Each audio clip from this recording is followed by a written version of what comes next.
Hi everyone, welcome back to my channel. This is Joseph's Point of View, where we focus on human interest stories from the Carolinas and beyond. Today it's Tuesday and it's December the 27th, 2022. Thank you so much for tuning in. If you're new to my channel, I'd like to extend to you a warm welcome. Thank you so much for stopping by. I hope you find the information here to be informative. And if you're a returning viewer, by all means, thank you for coming back. I always say the tide changes so frequently here on these YouTube streets. So you always have to acknowledge where your support comes from. And I want you to know, I sincerely thank you for your support. Feel free to like and to share this video. And don't forget to subscribe. Our video today is going to be a bit different from ones that we have been covering recently. So I'm going to do a sex offender roundup, and I'm saying it's a roundup with a twist. My focus is going to be on military service members who've been charged with child sex crimes. Well, this is not the way the video for this week started, but after a few curves around the bend, this is the final outcome. Another sex offender roundup, and yes, this time I'm focusing on the military. At least you know I'm not biased. I've covered the civilian sector at least twice this year, and we know that terrible things are happening to children in some military families, and for reasons that are unclear, we're just not willing to talk about it. We have service members who are predators too. And the deeper I dug into this topic for this week, the more shocking it became. There's quite a few of them out there. So I've decided to go back just by a few months, and I've picked out a few, just a few, but a few of the ugly ones. And I'd like to encourage you to stick with me until the end because the last case might surprise you. And keep in mind, I'm only focusing on cases that have been published. If the police was not involved and formal charges were not made, you won't see it here. So let's go ahead and let's get started. I'll provide you with a summary here, and as always, I'll place links to a few of the full articles in the description box. And our first case is coming out of Fort Bragg here in North Carolina. Take a look at that headline. And it reads, Fort Bragg soldier on $2.8 million bond for child sex crimes. And this story is about 28-year-old Sergeant First Class Christopher Scott Looney. We know he's a paratrooper stationed on Fort Bragg with the 1st Special Forces Command, but his specific unit of assignment was not disclosed. The only information that's available is that he lives off post in a town called Cameron, North Carolina, which is just a few miles outside of Fort Bragg. Well, Sergeant First Class Looney was arrested last week and charged with multiple child sex crimes. We were told the arrest was a joint effort with the Cumberland County Sheriff's Office and with the assistance of Fort Bragg CID, or Criminal Investigation Division. And again, investigators are being so tight-lipped, they're not releasing a lot of information except to say that the victim is a child, or children for that matter, because we don't know how many victims are involved. But investigators have said that this case is ongoing and there's a possibility that additional charges could be forthcoming. And here are the charges he's facing. First-degree kidnapping, 2 counts. Statutory RAPE of a child, 2 counts. Second-degree exploitation of a child. Soliciting a minor by computer, so he was doing some things online. Indecent liberties with a child, 2 counts. Soliciting prostitution, 4 counts. Those are a lot of charges. Now, Looney had his first court appearance on Tuesday, and the judge assigned him a bond of $2.8 million. And there was no mention whether or not he has a lawyer. I'm sure he has by now. Fort Bragg was forced to issue a statement, of course, and it reads, We are aware of the charges against him, which does not reflect the values of the command and the thousands of soldiers who conduct themselves professionally on a daily basis. And this was from Major Russell Gordon with the 1st Special Forces Command. And within the local area, the police are asking if you or someone that you know have been affected by this gentleman's action, they're asking that you give them a call. And here's a story that caught my attention, and it's from the Joint Base Lewis McCord, and that's out in Seattle, Washington. And it has to do with an Army sergeant who a few months ago pled guilty to sex trafficking children and other charges. His sentencing hearing was due to take place on December the 5th. And the charges that he's facing, or the charges that he pled guilty to, are just sickening. And he is 37-year-old Army Staff Sergeant Heun, Hoeun, and essentially he pled guilty to communicating with adults and children in the Philippines to recruit dozens of children to create pornography, and that had been going on for several years. He also admitted to traveling to the Philippines to engage in SCX activities with at least six of the children who were named in the plea agreement. Well, that let's just say that's what he admitted to, but who knows, the number could be actually a whole lot higher. And investigators were able to see evidence, they found evidence of his communication. They found where he communicated about his intent to visit the Philippines. He made it clear he was looking for young girls to have SCX with, and his preference was for girls who were 7 to 9 years old. Some of the things he wrote in his communication are just too graphic even for here. And then he traveled for the Philippines, and that's exactly what he did. He had SCX with those young children. Authorities also found several flash drives filled with pornographic images and pornographic videos, and the girls in the videos were reported to be between the ages of 7 and 10 years old. So he was charged with a whole lot of stuff.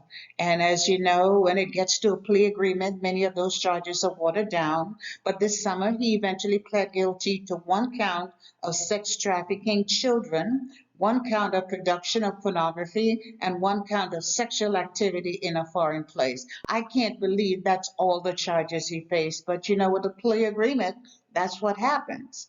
And as I already mentioned, his sentencing hearing was scheduled to begin on December the 5th. I'm not sure if they complied with that schedule or not, but he's facing between 15 years and life in prison, and I hope they give him the maximum, send him to jail for life.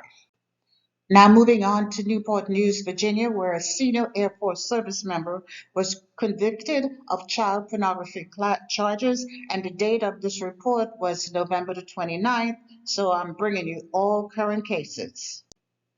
Report states that Elliot Velez, an active duty senior master sergeant stationed at Langley Air Force Base in Newport News, Virginia, that he pled guilty on November 22nd to 6 counts of sexual abuse after he admitted to soliciting child pornography with underage girls on Snapchat. And according to the FBI affidavit, authorities were alerted to Velez's crimes by Snap Incorporated, the company that owns Snapchat. So let me pause here for a minute and say it's good to hear that some of the social media sites are trying to police themselves. Great job, Snapchat. So it seems as if multiple agencies were involved. Now, Snapchat eventually provided the FBI with 7 usernames and accounts that Vallis had established, all of which contained child pornography. So it was not just the FBI. You had the National Center for Missing and Exploited Children. They had passed the information on to the local sheriff's office and then to the local FBI. So, and what they found out was that all of the accounts had the same IP address, and that's how they were able to get him. And as part of his plea agreement, he admitted to soliciting pictures and videos from at least 6 young girls, and they said they were pre-puberty girls. And as I already mentioned, he has already pled guilty, so the only thing that's left now is his sentencing, and that's scheduled for March of 2023, and he's facing up to 30 years in prison. And moving on to the next case, Air Force Lieutenant Colonel Kevin DeFalco, commander of the 57 Operations Support at Nearest Air Force Base in Nevada, he was arrested in September and charged with 7 counts of lewdness in the presence of a child and 1 count of child abuse and neglect.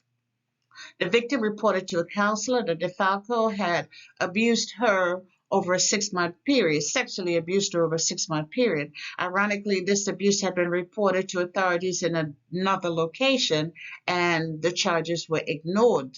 The accusations were ignored, I should say. And that's not really alarming because sometimes, you know, rank does have its privileges, and the victim is not always believed, and I have to say allegedly. The alleged victim told investigators that DeFalco had groomed her for this abuse by sending her inappropriate Snapchat messages and mailing her lingerie and other gifts saying he wanted to see her in it. And, they never tell you the full picture when children are involved, but there must have been some bedroom encounters because she was able to identify a specific tattoo in his groin area. And the conclusion was that the only way she would have known where that tattoo was had she seen him naked. It must have been really ugly because DNA analysis was also involved. So they were taking DNA samples. I bet you it was embarrassing not only for the command, but for him personally because of his position.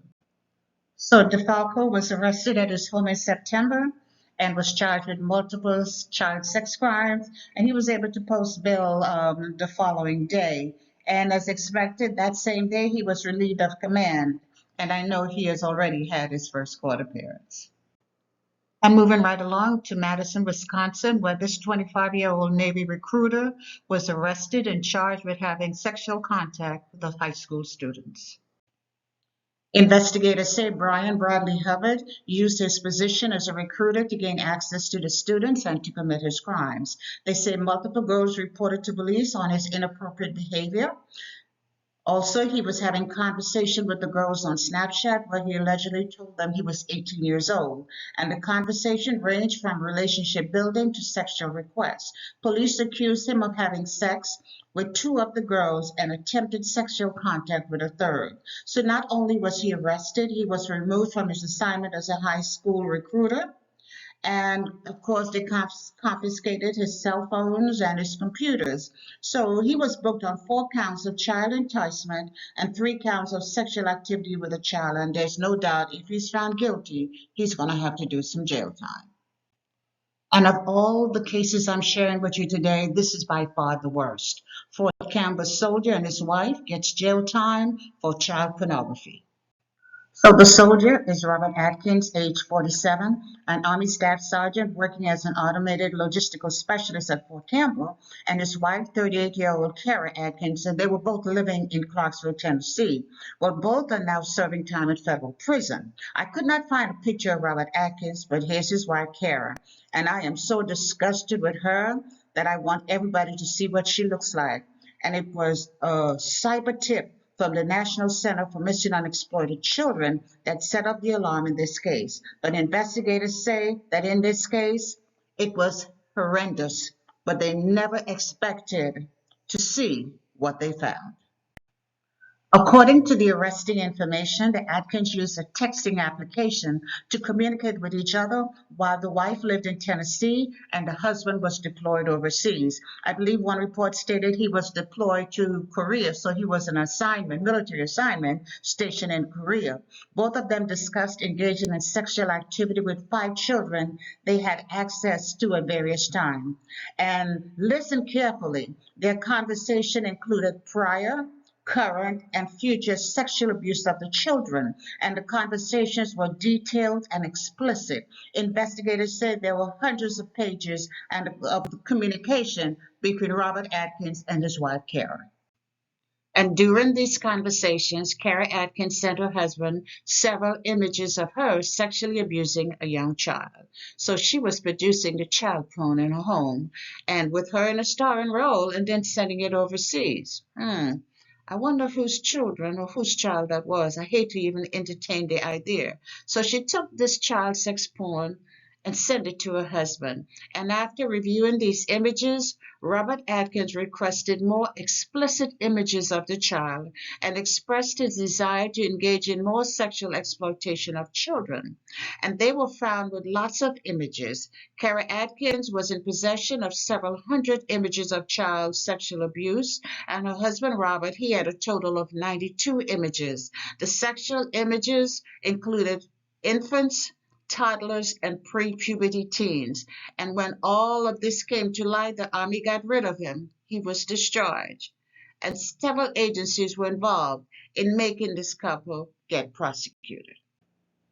So eventually, they were indicted on numerous counts of child sexual abuse and child pornography charges, and they eventually pled guilty to far lesser charges, of course. Kara Adkins pled guilty to production, transportation, and possession of child sexual abuse materials, and Robert Adkins pled guilty to receiving and possession of child sex abuse material. Kara Adkins was sentenced to 21 years and 8 months in federal prison, and her husband, former Staff Sergeant Robert Atkins, received 10 years in prison. The court also ordered that when they are released from prison, Kara Atkins will then have 10 years of supervised probation, and her husband Robert will have 8 years.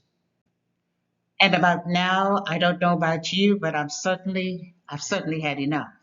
And if as a parent you did not have a reason to be skeptical of anyone getting too close to your young children, I'm sure you do now. This is certainly an area we will continue to explore in the future, because we should not assume that the military is any different from the civilian world. The same things that are happening out there among civilians are also happening among the military folks. And if we're talking about the civilian sector, we should be talking about the military as well.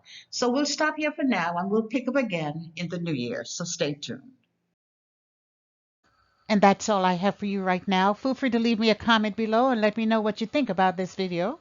And by all means, feel free to like it and to share it. And if you haven't done so already, I want to invite you to subscribe to my channel by clicking on that red subscribe button. It's on the bottom right hand corner of your screen. And if you click on the bell that looks just like this one, that's a notification bell. If you click on that notification bell, you'll be the first to know whenever a new video is uploaded. I thank you for watching, and I'll talk to you soon. Bye.